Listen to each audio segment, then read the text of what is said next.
Hello दोस्तों, स्वागत है कोमा 96 में। क्लास 10th के लिए आपको साइंस का ये हमारा मानव नेत्र का जो रंग बिरंगा संसार है, ये लास्ट नोट्स है। ठीक है, इसके पहले सारे मैं ये मेरा पार्ट 5 है, पूरा मैं ख़त्म कर चुका हूँ। इसके पहले प्रकाश का जो परिवर्तन अपवर्तन होता है चैप्टर 10, वो पूरा नोट्स और न्यूमेरिकल के साथ ख़त्म हुआ है, जाके वीडियो देख सकते हैं। इसके साथ इसी चैनल पर आपका मैथ भी चला जाता है। मैथ में आपका चैप्टर 1, चैप्टर 2, चैप्टर 3, चैप्टर 4 और चैप्टर 5 में 5.1 का जो लास्ट क्वेश्चन तक पूरा खत्म हो चुका है। तीन चार क्वेश्चन बचा है, सब खत्म हो चुका है। पहला, दूसरा, तीसरा और चौथा में आपका 6 क्वेश्चन खत्म हो चुके हैं। जाके वीडियो दे सकते हैं, प्ले लिस्ट बना दिए गए। प्लीज़ चैनल पर सब्सक्राइब जरूर कर लीजिएगा। Class MP board, EP board के लिए बहुत ही बेहतरीन है कि कोई क्वेश्चन आपका पढ़ा जाए जो एग्जाम के लिए जरूरी है। सारे एनसीईआरटी क्वेश्चन है, सब के सब एनसीईआरटी क्वेश्चन है। जाके वीडियो देखिएगा और चैनल को सब्सक्राइब कीजिएगा, लाइक शेयर कमेंट जरूर कीजिएगा। ठीक है, चलिए स्टार्ट करें वीडियो फटाफट। अब देखिए यहाँ पे आज का देखिए क्लास है साइंस के लिए फिजिक्स है, चैप्टर 11 ह्यूमन आई मान्य तरंग संसार। ये मेरा लास्ट आपका टॉपिक है। ठीक है, खत्म। इसके बाद ये चैप्टर का हो जाए, फिनिश हो जाएगा, लास्ट चैप्टर है। ठीक है, इसमें प्रकीर्णन क्या होता है, टिंडर प्रभाव क्या होता है, बादल सफ़ेद क्यों होता है, आकाश का नीला क्यों होता है। ठीक है, अंत में क्वेश्चन भी है। ठीक है, उसको बताया जाएगा। ठीक है, चलिए स्टार्ट करें वीडियो फटाफट। अब देखिए प्रकाश का प्रकीर्णन का होता है।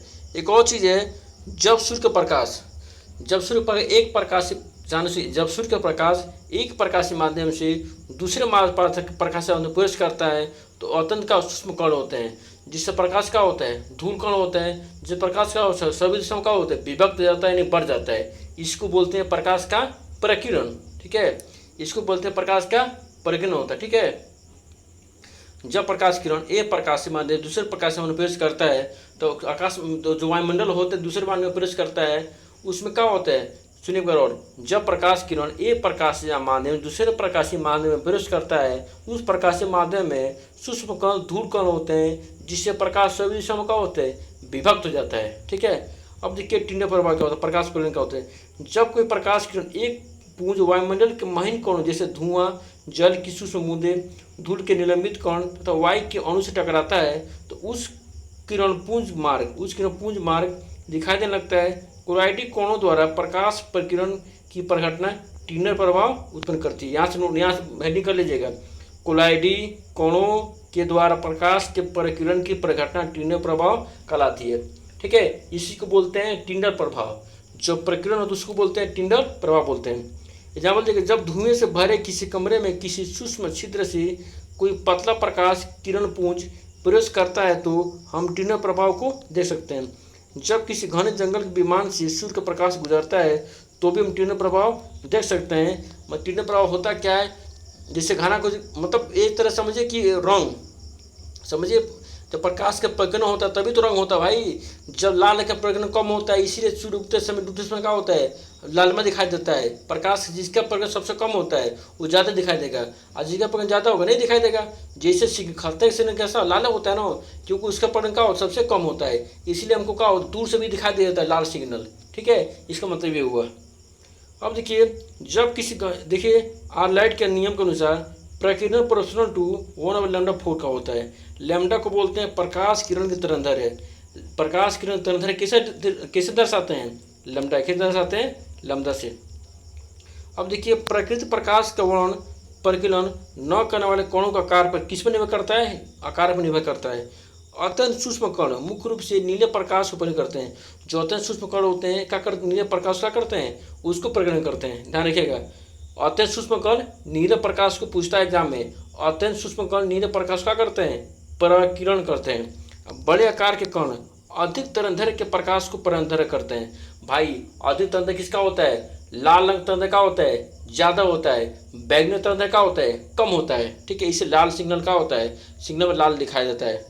ठीक है, बड़े आकार के कण अधिक तरंगदैर्घ्य के प्रकाश को प्रकीर्णन करते हैं। यदि प्रकीर्णन करने वाले कणों का साइज बहुत अधिक है तो प्रकीर्णित प्रकाश श्वेत भी प्रतीत होता है। यदि प्रकीर्णन करने वाले कणों का साइज बहुत अधिक है तो जो प्रकीर्णन करने वाला जो रंग होगा ना वो कैसा दिखाई देगा, श्वेत यानी सफ़ेद। कैसा हो जाएगा, सफ़ेद। श्वेत रंग से ही 7 रंग बनते हैं। श्वेत से क्या बनते हैं, 7 रंग बनते हैं। अब प्राथमिक रंग कौन होते हैं, लाल हरा नीला होता है। और द्वितीय रंग कौन होता है, मेजेंटा पीला पीकॉक नीला होता है। इसको ध्यान दीजिएगा।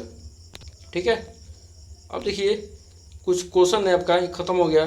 खतरे का सिग्नल लाल क्यों होता है? खतरे के संकेत का प्रकाश लाल रंग होता है। लाल रंग कोहरे या धुएं में सबसे कम प्रकट होता है, इसीलिए यह दूर से देखने पर भी दिखाई देता है। क्योंकि लाल रंग का प्रकरण क्या होता है? सबसे कम होता है। जितना प्रकरण कम होता है वो क्या होता है? दूर से भी दिखाई देता है। इसीलिए खतरे का सिग्नल कैसा दिखाई देता है? पूछेगा कोई खतरे से लाल क्यों होता है? क्योंकि लाल रंग का प्रकरण क्या होता है? सबसे कम होता है, इसीलिए खतरे का सिग्नल कैसा होता है? लाल होता है। स्वच्छ आकाश का रंग नीला क्यों दिखाई देता है? ये प्रकाश के प्रकीर्णन कारण होता है भाई। स्वच्छ आकाश नीला दिखाई देता है, ठीक है। जब कोई व्यक्ति चंद्रमा होता है, आकाश कैसा दिखाई देगा? काला दिखाई देगा, क्योंकि वायुमंडल नहीं है। जो वायुमंडल होता है तभी तो प्रकट होता है, बिना वायुमंडल का प्रकट नहीं होगा। वायुमंडल में क्या होता है? धूल कण होते हैं, ठीक है। धूल कण होते हैं जिससे प्रकाश का जिसको क्या होता है? विभक्त करता है। लेकिन चंद्रमा पर व्यक्ति वहाँ जाता है तो वहाँ आकाश कैसे काला दिखाई देता है, क्योंकि चंद्रमा वायुमंडल नहीं है। जब वायुमंडल नहीं है तो धूल कण क्या होगा? बिखरेगा नहीं, मतलब ये होता है। वायुमंडल में वायु के अणु तथा अन्य सूक्ष्म कणों का आकार दृश्य प्रकाश के तरंगदैर्घ्य से के प्रकाश की अपेक्षा छोटा होता है। ये कण कम तरंगदैर्घ्य के प्रकाश की प्रकीर्णन करने में अधिक प्रभावी है। लाल वर्ण के प्रकाश के तरंगदैर्घ्य नीले प्रकाश की अपेक्षा 1.8 गुनी है। अतः जब सूर्य का प्रकाश वायुमंडल से गुजरता है तो वायु के सूक्ष्म कण लाल रंग की अपेक्षा नीले रंग की अधिक प्रबलता के से प्रकट करते हैं। प्रकृति हुआ नीला प्रकाश हमारे नेत्रों में प्रवेश करता है, इसीलिए आकाश कैसा दिखाई देता है? नीला दिखाई देता है। जिसका प्रकरण ज़्यादा होगा, जिसका प्रकरण सबसे कम होगा, ये हमको दिखे, सीधी सी बात है। जिस रंग का प्रकरण सबसे कम होगा वही चीज़ हमको दिखाई देगी, ठीक है। इसे आकाश रंग क्या होता है? नीला दिखाई देता है, क्योंकि नीले रंग का प्रकाश, नीले रंग का प्रकरण क्या होता है? सबसे कम होता है। ऊंचाई पर उड़ते हुए यात्रियों का आकाश काला क्यों दिखता है? क्योंकि वायुमंडल नहीं है वहाँ पे। वायुमंडल क्या होता है? घट जाते हैं वहाँ पर, क्योंकि इतनी ऊंचाई पर प्रकरण स्पष्ट नहीं हो पाते। इतने ऊंचाई पर आकाश काला दिखाई दे, इसलिए क्योंकि इतने ऊंचाई पर होता है कि स्पष्ट नहीं कर पाते हैं कि किस रंग का प्रकीर्णन हो रहा है। इसलिए ऊंचाई पर उड़ते हुए व्यक्तियों को, ज़्यादा ऊंचाई उड़ते हुए व्यक्तियों आकाश कैसे दिखाई देता है? काला दिखाई देता है। इसको ध्यान दीजिएगा। कुछ क्वेश्चन है, इसको देख लीजिएगा, ठीक है। कौन सी प्रघटनाएं आसमान में नीले रंग का कारण होता है? तीनों पर वाक्य बता दिया गया है। प्रकाश ऊपर बता दिया गया है। अति ऊंचाई उड़ते समय अंतरिक्ष यात्रियों आकाश काला क्यों, ये बता दिया गया है। तारे क्यों, ये भी बता दिया गया है। इन दोनों से भी बता दिया गया है। तारे पर वास्तविक चीज से ऊंचे दिखाई देगी, ये बता दिया गया है। सूर्योदय वाला भी बता दिया गया है। वायुमंडल भी बता दिया गया है। सब पढ़ा दिया गया है। सारे इंपॉर्टेंट क्वेश्चन है, सारे कौन से है? इंपॉर्टेंट देख लीजिएगा। चैनल पर है, सब्सक्राइब कर लीजिएगा। अब अगला आपका जो अगला वीडियो बनाएंगे उसमें न्यूमेरिकल आएगा। इसके बस इसके साथ ये चैप्टर का हो जाएगा, फिनिश हो जाएगा। प्लीज़ चैनल पर है, सब्सक्राइब, लाइक, शेयर, कमेंट जरूर कीजिएगा, ठीक है। मिलते हैं अगले वीडियो में, तब तक के लिए जय हिंद, जय भारत।